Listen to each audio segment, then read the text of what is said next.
Welcome to the show. This is Jason Hartman, your host, and every 10th episode, we do something kind of special, kind of different. What we do is we go off topic. So regardless of which show it is on the Hartman Media Network, whether it be one of the financial shows, economics, real estate investing, travel, longevity, all of the other topics that we have, every 10th episode, we go off topic and we explore something of general interest, something of general life success value. And so many of our listeners around the world in 164 countries have absolutely loved our 10th episode shows.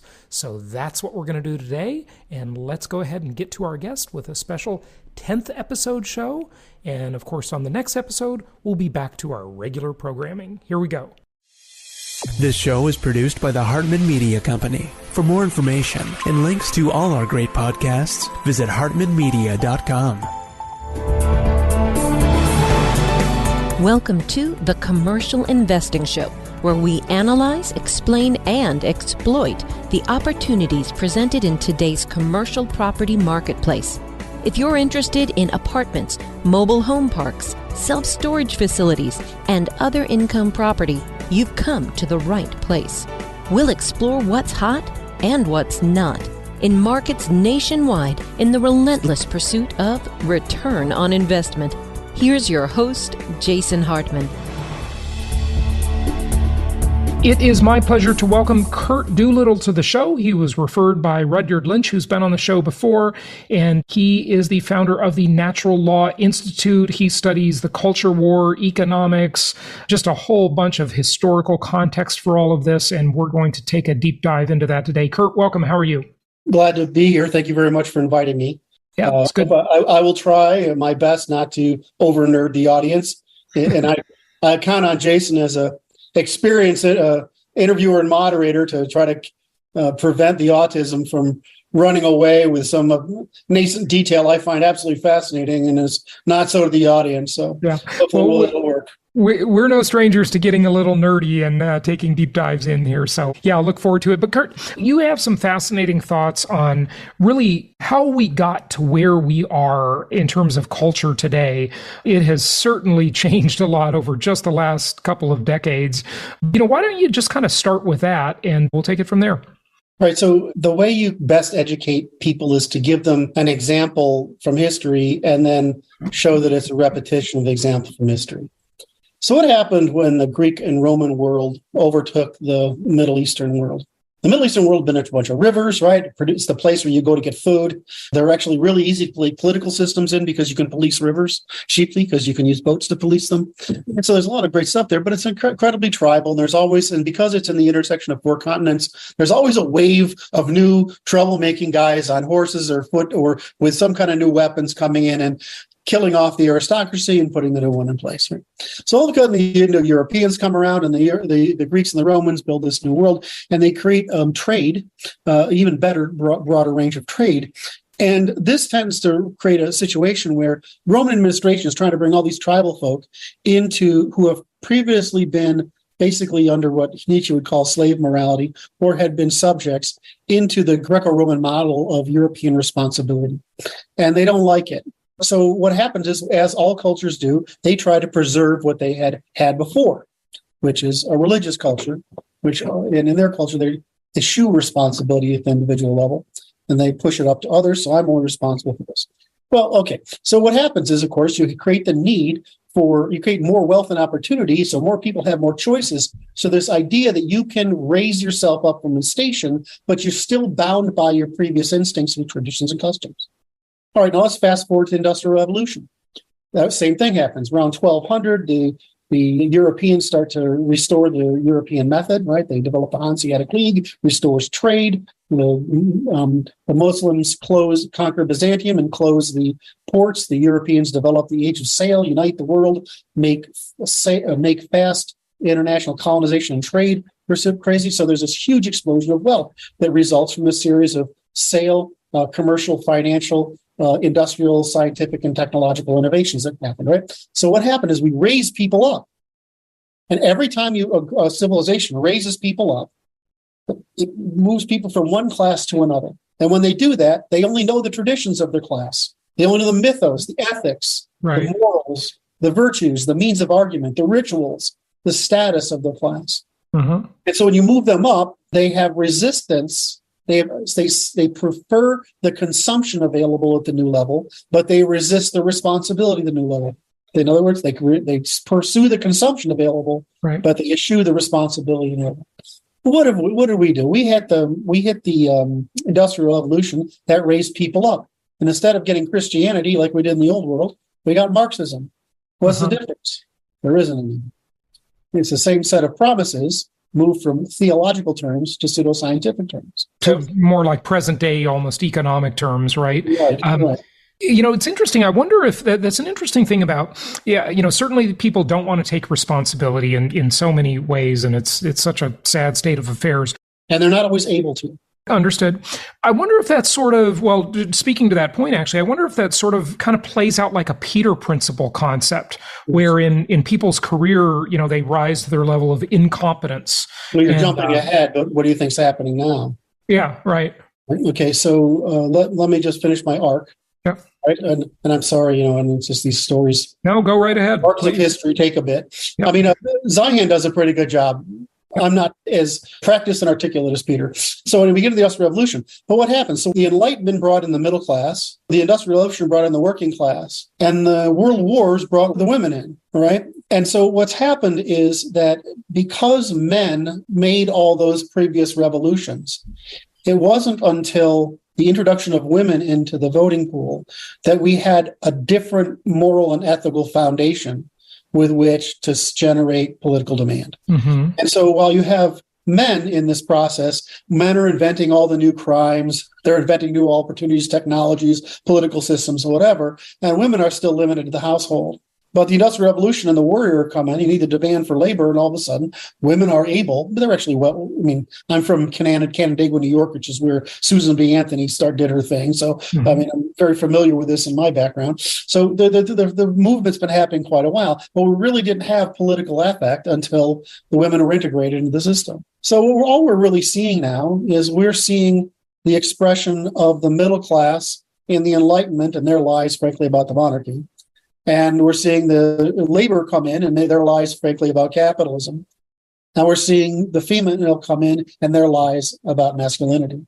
And they've created basically a cult that is in the Abrahamic Marxist tradition that's just as much a rebellion against meritocracy and responsibility as the Semitic worlds and the Abrahamic religions were against the old world Greco-Roman European demand for aristocratic responsibility. So we're just dealing with the integration of women into economy and polity. While men discovered all these previous means of innovation, they also invented all these crimes that we've suppressed. We've introduced women, and we haven't equally suppressed female antisocial and criminal behavior. So if you study or watch Peterson for this, because it's something he spent many years on. Sex differences and antisocial behavior is something we know quite a bit about. Have we done that to men? We do it incrementally in the common law to men all the time. Right. Yeah. One of the difference between male and female cognition is male systematizing over time and female empathizing in time. It's also male seeking status through responsibility and female seeking status through irresponsibility, or in other words, attaching herself to someone else's responsibility. So the fundamental difference between the sexes is a pursuit of responsibility and pursuit of status, right, which provides reproductive opportunity, versus the female pursuit of irresponsibility through mate selection and hyperconsumption, hypergamy. So once you understand those things, you understand the sex differences in cognition, you end up with the sex differences in lying, and you understand that Marxism, neo-Marxism, postmodernism, feminism, libertarianism, neoconservatism, PC and woke, the entire Marxist sequence is a repetition of the Abrahamic sequence, and the Marxist Abrahamic sequence are just an application of female means of antisocial behavior and lying.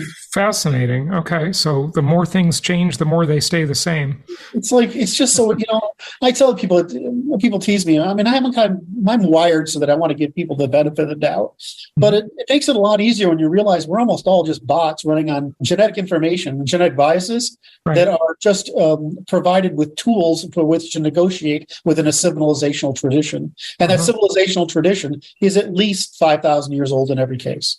In our case of Europeans, there's only three means of human coercion, which is force, inclusion, exclusion, or trade boycott, right? There's the three means that end up being 3 points of the political compass. And so there's only three institutions that can form: religion, state, and commerce or law, right? Common law. Well, Europeans, because we were basically cattle raiders carrying around horses and carts or oxen and carts on the steppe, the only way we could conduct warfare was through agreement. So we developed the law as our first institution. The Middle East did religion, China did the state, and those are the 3 points of the compass. And it's interesting that India is the only weird outlier, which is this sort of weird proxy between culture and religion that produced it in this very fascinating culture for that reason as an institutional study. But, we by luck of the draw, we ended up with the optimum means of organizing because it's the least capturable and it's the most evolutionary and adaptive. So that's the organizing by law. Right. So why is it the least capturable? Tell us what that means. Because European civilization ended up being trifunctional because of it. There's the law, there's the military, and there's the priesthood, and there's the people in the middle. And the law decides. So we had three elites: the military, the legal, and the priesthood. And so we ended up with trifunctional civilization. This keeps a competition between the three forces, which prevents calcifications, despite the fact that the church tried to become a monopoly, the aristocracy tried to become a monopoly, and the state, which is the military, was trying to become a monopoly. And they're trying to destroy our law and our culture in order to make that happen, a monopoly. Right. Okay. So before you go there, though, just give us a compared to what? Compare that to the way the Middle East organized and maybe the way India organized, if you want, because you said that was kind of an outlier. China developed a state first. And so they had an aristocracy, but they had a territorial aristocracy. And so they developed a state first. They developed philosophy second, because military is more epistemic than religion is. So they developed the military state first, then philosophy, and then they had to go find religion. The same thing happened in Japan, which is why Japan is like us. They developed military aristocracy, they developed some customary law, and then they finally had Buddhism forced on them, even though they have natural religion, which is ancestor worship. India is an interesting problem, and that it was impossible for state formation given the size and population of the conquering Indo-Europeans. So they succeeded in producing a caste system, which basically has laws for each class. And so they had a legal system for each class. This turned out to be fascinatingly effective because, India is sort of like how Europe is Anatolian farmer in the south and a steppe herder in the north. India is Indo-European in the northwest, and it's Dravidian in the southeast. And so they have all these tribes that had tribal peoples that are just basically too difficult and expensive to rule by state. This helps us understand the Middle East. The Middle East was too expensive and costly to rule by state in any means possible because it's highly tribal. But it's a very low trust civilization. Matter of fact, it's still heroic to lie, cheat, steal, and engage in corruption in the Middle East. That's why they can't form a military, a corporation of any size, economic productivity under size, because they're limited to familial size organizations that were basically family shops. So they're only capable of scale for that reason. So religion was the way of solving the problem of cheap administration of people, the same way India had resolved the problem of cheap administration, the way that China was able to impose fairly costly administration, and Europeans have the most costly administration, which is why we can't expand. We can't conquer other people. We can't colonize other people. Every time we try, we fail. Because our way of self-rule demands too much responsibility of people who have too many heterogeneous interests. And when you say our, you mean the U.S. or you mean European ancestry? Europeans. We're all these. Yeah. There's a variation across the European spectrum, from the Latin to the. Well, I don't know. Wouldn't people take issue with that when they look at how the sun never set on the British Empire? Great question. When you say, but were we success of the empires? Who was successful? If you look at it today, you want to be an English colony. Why? Because of English administration and rule of law. They were great at it. They organized the world. And in fact, they civilized the world. I mean, but of course, people complain about empires. But was it profitable? Yes, it was very profitable. The banking and trade was profitable. Yeah.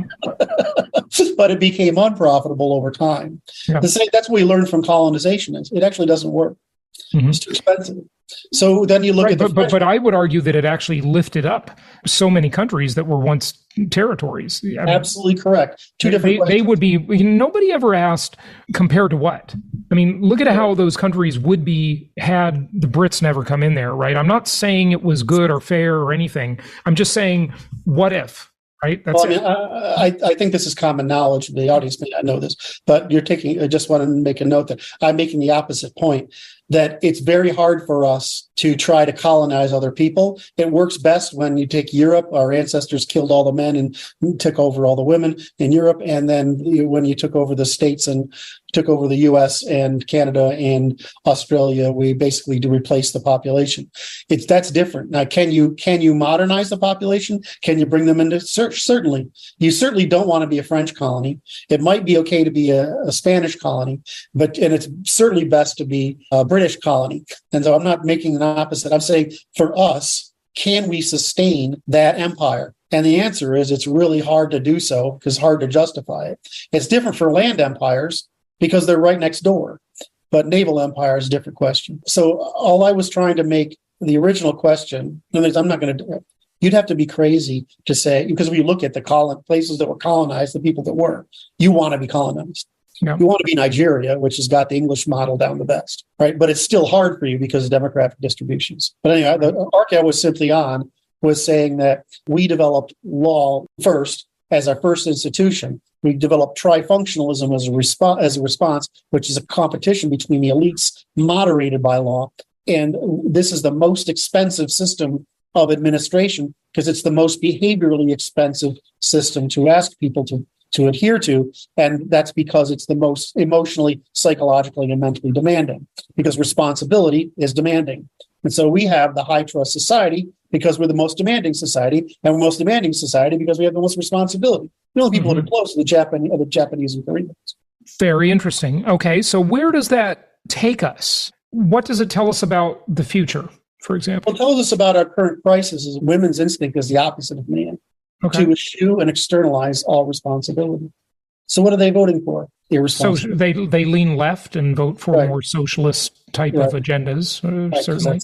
That's a female agenda. Well, especially when they're younger and single, or single in general. If they're married, they tend to take a U-turn on that. Right, because a female's nervous system has evolved by the age of 15, to be able to extend her nervous system over a bunch of rugrats without having to think about it. In other words, she needs to do it involuntarily. So it's just like if a man is deprived of any opportunity for responsibility, he won't develop responsibility. If a woman is deprived of the ability or necessity to manage her offspring, she will favor hyperconsumption and hypergamy. And furthermore, she'll externalize that to the polity for hyper-responsibility, which is what we see in their behavior. And you can predict this from the very basics of human differences, and because all differences in human behavior are based on two basic things: the hemispheric device. It's not really hemispheric, but the lateralization or longitudinalization of the brain for male speed systematizing over time, and female empathizing of volumes of information distributed in time. Fundamentally, women are prey animals and males are predators. And so you see women act like prey animals and males act like predators. Well, how do women lie, cheat, and steal and conduct war? They can't do it physically. They do it by undermining. They do it by basically reputation and destruction. They do it by gossiping and ridiculing and moralizing and social construction, which is gossiping at scale. I mean, look, if anyone doubts this, there's a well-known movie about it. It's called Mean Girls. Yes. If you talk to female therapists who work with women who are of antisocial traits, so they basically say female behavior is high school and it never stops, whereas men's behavior in high school sorts them so that it can stop. Does that make sense? We sort so we can. So tell us about the sorting of men. Well, it's the whole thing. If I just want to know, most men are pretty simple. I don't necessarily care where I am as long as I know my fucking job and I can succeed at it. Mm-hmm. But I'd like to move up, right? But I want to be able to succeed at it, because the other guys won't put up with my shit if I don't succeed at it. Right. So they'll be weeded out of the system, and they won't be able to achieve the success they want if they don't play ball. Right, but that doesn't happen to women. Why is it this? We should think of this. Men and women both are deferential to women, in other words, we put up with their behavior. Why? Yeah. Why? I don't know. We don't know why. We know biologically why, but we don't know why it makes perfect sense to put up with women. I mean, because what we're really doing is we're licensing their antisocial behavior. Now, most of this stuff comes from not because they're women, but because they will be mothers or they are mothers. And we're trying to compensate mothers for their concerns. But once they're not mothers, they're just being consumptive, hypergamic, hyper irresponsible. In other words, social. And by the way, for those who don't know, you probably should explain what hypergamy or hypergamy means. That means moving up to the next level, right? It means, how tall are you? Tall enough, but not 6'3". I'm 5'7". Yeah. All right. So a girl's going to swing from me to you. Assuming you have a little more income than I am, because she's going to swing from me to you. She's always going to go for the better deal. She's always going to go for the better deal. And monkey branch the better deal, right? Because it reduces her responsibility. I would have never expected this. I was horrified by it, and I still resisted it mentally, emotionally, at every can. But all female behavior that's different from male is reducible to the evasion of responsibility for the commons. All of it. So if what you're really saying she's hypergamic, what she's doing is trying to avoid responsibility for production. Right. But see, this whole idea that females are even responsible for production in the first place is, that was born out of feminism. I don't think that's really the proper role. I think it's caused a lot of heartache and a lot of very major depression among females and men too, because it obviously affects them. We know they're not happy. Yeah. You want to be happy, you be a conservative with a family. It's really not complicated. Yeah. Right? But what's the difference between conservative and liberal? It's basically feminine bias, cognitive bias. That's what makes you liberal, is empathizing in time instead of systematizing, measuring the costs over time. You've said those phrases several times. Sure. Why don't you explain those? Empathizing in time versus systematizing over time. Over time. Okay, got it. So the empathizing applies to females more often than not. What does that mean, that phrase? Okay, so your brain, your neurons are prediction engines, right? That's what it is. It predicts a whole bunch of stuff, and it forms a competition for what's most interesting, which means what's the biggest reward. Okay. That's all it does, right? And so your attention, whatever competition is going on in your head, produces a reward, attention, when it discovers a reward. And you can subtly say, not that one, and go back and recurse this and find others opportunities. But that's what it does. So when we're bilateralized, right, we're two-sided. We used to be worms, right? So you're bilateral. I mean, life used to be worms, right? We're bilateralized. So our brain's split in half. Well, how do you time your limbs for movement? You have to give priority somewhere. In other words, decidability has to emerge.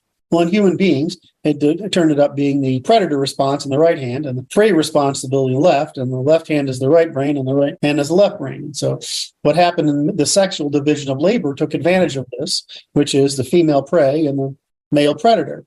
And what happens in the female brain is it's more connected and there's more white matter, so it processes more information in time, and it predicts how people feel. Whereas the male brain is more disconnected between the hemispheres, predicts more longitudinally, and predicts what's going to happen in the world over time, right? So this is why men are good at spatial rotation, systematic prediction, throwing spears, and all this other crap. Right. And we look at women and say, why do you care about how that person feels? Right? I mean, it's like you can see this mostly in mansplaining versus womansplaining, right? A womansplaining comes out and is trying to tell some man, you should care about how somebody feels, when the feeling is irrelevant because we're worried about consequences. Feeling isn't a consequence to us. It's just a cost of producing an outcome, but not to women. It's the whole purpose. Okay. So basically, our brains predict some combination of these things, and whatever gets our emotion, intention, or valiance is whatever wins the competition. And so most of us are mostly masculine and feminine, but there's an overlap between us, obviously. And there's some men who are very left-wing because they're cognitively feminine, and some women that are very small number, but are cognitively masculine and very faction reality order. So feels versus reals is a real thing. It's biological. We can see it in your neural performance. It's not. We didn't used to have MRIs. It's different. We didn't have different technology to explore how different brains think. But right now, the level we've got it is terrifyingly precise. I mean, it's not down to the neuron. fMRIs. Yes, exactly. Sure. So these are. I mean, it's just biology. So in this sense, you say, well, of course women think this way. Of course they specialize in single moral trait of harm and care, right? But men, we don't specialize in one. We specialize in all six.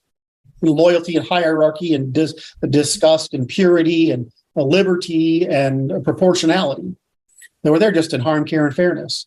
So you have why? Because you're predicting a smaller set, but a larger number of risks. And we're predicting consequences and seeing different risks. And so the great thing about this from an evolutionary standpoint is that male and female specialization form a division of perceptual labor and time, so that when we cooperate, we're solving a problem in this time frame, in this condition, but we might also be able to solve it in these time frames and conditions. So this gave us our hyper adaptability, which is the ability to predict different demands in different time frames. Same thing with classes. So lower classes think in shorter time frames, called high time preference, and upper classes think in longer time frames, which is lower time preference. Right, and that's always been interesting to me. I frequently say one of the true signs of maturity is the ability to delay gratification for a bigger, longer term goal, and I think that's also a good marker of intelligence. Right, is the fact that you can see the consequences of actions farther out into the future. I mean, chess champions, somehow they have the ability to evaluate all of these different moves, all of these different possibilities, all these different reactions from their opponent, and that's interesting. So what I wanted to ask you before is, have there been throughout history or geography, right, any time or place on Earth, have there been successful matriarchal societies, or have they all been patriarchal? And is this due to oppression by men, or is it just the way things worked out? Well, I'll tell you the nice answer, and then I'll add the negative part. There are matrilineal, but there has never been a matriarchal. Your name and parentage is determined by your mother. The mother is the stable unit of inheritance. Mm-hmm. And the reason is, what's the eventual means of resolving all conflicts? Violence. Violence, yeah. And second is, okay, ready for this one? Yep. Women are notorious liars throughout all history, and that's why they've been discounted in testimony, just like they are today. So we need to believe them. Remember that during the Gorsuch, one of the Supreme Courts? Yeah. Anita Hill, or you're talking about Kavanaugh, Brett Kavanaugh recently? Was it Kavanaugh? It was Kavanaugh's. Yeah. We need to believe them, right? You not only do you believe them, it's not clear women actually know the difference between desirable and true when they're emotionally activated. A lot of people are going to be very upset hearing this, but, there is an argument for it outside of everything you're saying, and that's that men used their ability to inflict violence, right, as their form of power throughout evolution. And women had to come up with something else. They had to have better intuition, or they had to be better at manipulating circumstances, right? I know how it evolved. It's evolved because the minute we got spears, you and I can absolutely kill that alpha, right? So women got control of the reproduction. Right. So that's where it originates from. So have there been any successful matriarchal societies? There can't be, really. Here's the example. The only places where women tend to have any control whatsoever, but it's because all the men are dead. Right. That's Rwanda. I don't know. During the Rwandan genocide, women had to take over afterwards, because so many men had died during that time. I remember watching this documentary about praising women for taking over and, stepping up and running society. And, that's all great, but they seem to completely discount that all the men are dead. What about their sacrifice? And that realistically, there's nothing, they don't have self-determination. The reason, it's like libertarians always used to go, their libertarian fantasy, and I'm an ex-libertarian, so I still consider myself a classical liberal libertarian. I think libertarianism sounds great in concept, but in principle, it just breaks down all over the place. Exactly. Well, it's the same thing for female orders. Yeah. Women aren't loyal. They're only devoted in time. They're not loyal across time. They're not responsible for the common. And so, devoted in time, but not across time. What does that mean? Right. So you're devoted to your children, devoted to you. But the minute they don't need to be, you don't fucking matter. That's why men are more sentimental than women, because we still protect our exes and whatever afterwards, but women don't. Yeah, that's really interesting. And most would think that's the other way around, but I would agree. I think men are much more sentimental than women. I don't say anything that I don't have. I haven't done the data and falsified the alternatives. Yeah. So basically, women live in the now because children are perishable. Men live it over time because because polities can tolerate variation in time if they can produce outcomes over time. So it's really simple genetics at work here. We're just bots. And the minute you do that, you realize that crazy Karen over there is just an accident of neural recombination. Then you sort of say, okay, well, that's great. The problem is those of us who are capable of responsibility have to take and maintain responsibility, and we're not. So it's easy to listen to what I say and say, we're paying the normal cost of introduction of women into the polity, like we paid the normal cost of the labor into the political economy, just like we paid the cost of the middle class into the political economy. We're paying those prices, right? The problem is, are we going to take the responsibility, or are we going to let this slide because we're habitually or biologically tolerant of female misbehavior? When we can look at the consequence of this female antisocial behavior, this female irresponsibility, this female destruction of commons, and the female destruction of institution of cultural production, and when we don't, as European, understand, is the mass production of individual responsibility that produces the high trust polity that all our gains are the product of. Well, see, I think that's one of the other things that I have read about this over the years, and I've heard people talking about it. It's that in matriarchal power structures, it's the women that don't trust the other women. That's right.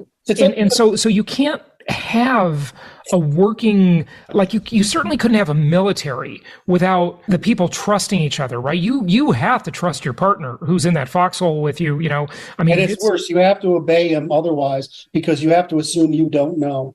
In other words, there's more to hierarchy than trust, right? At some point, you've got to say, I don't know, I got to do it anyway because it's my job, and they won't do it. Yeah. So we get into this thing of saying, well, it sounds like I'm female bad. I'm just saying we're all bots. Yeah. And that our law is a lagging indicator. And we've had all this new stuff come up. The introduction of women has produced some really bad legislation. And so we can correct it. It's not hard to stop female antisocial behavior. Mm-hmm. Because really, I mean, most of the stuff they do is traditionally illegal in our civilization. And it's never been possible to do it industrial scale like this, right? Mm-hmm. Mass media. Yeah. So we stop women from doing it, and we stop the men from making money from selling it to women. It goes away.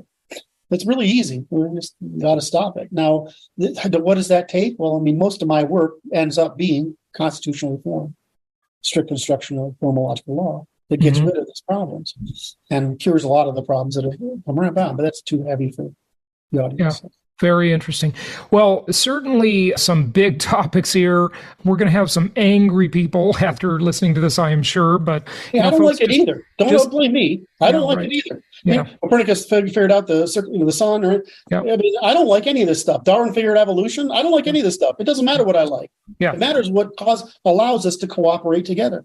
Right. And it's not getting what we want. It's getting what all of us can want without harming each other. Yeah. Yeah, very interesting. Give out your website or Twitter handle or whatever you'd like people to have. I'm just at Curt Doolittle, one word, on Twitter, Doolittle. The site is the naturallawinstitute.com, or it's just naturallawinstitute.com. And we work very organically. The team's about 12 sort of full-time people, and we have around 500 people that are involved in some way. And so hopefully by the end of this year, we'll have our first volume out, and we'll start leaking policy and legal changes out the year after. Curt, thank you so much for joining us. Very intriguing conversation. We appreciate having you. Thanks, Jason. You're a great host. You did a great job. Thank you. Thank you so much for listening. Please be sure to subscribe so that you don't miss any episodes. Be sure to check out the show's specific website and our general website, hartmanmedia.com, for appropriate disclaimers and terms of service. Remember that guest opinions are their own, and if you require specific legal or tax advice or advice in any other specialized area, please consult an appropriate professional. And we also very much appreciate you reviewing the show. Please go to iTunes or Stitcher Radio or whatever platform you're using and write a review for the show. We would very much appreciate that. And be sure to make it official and subscribe so you do not miss any episodes. We look forward to seeing you on the next episode.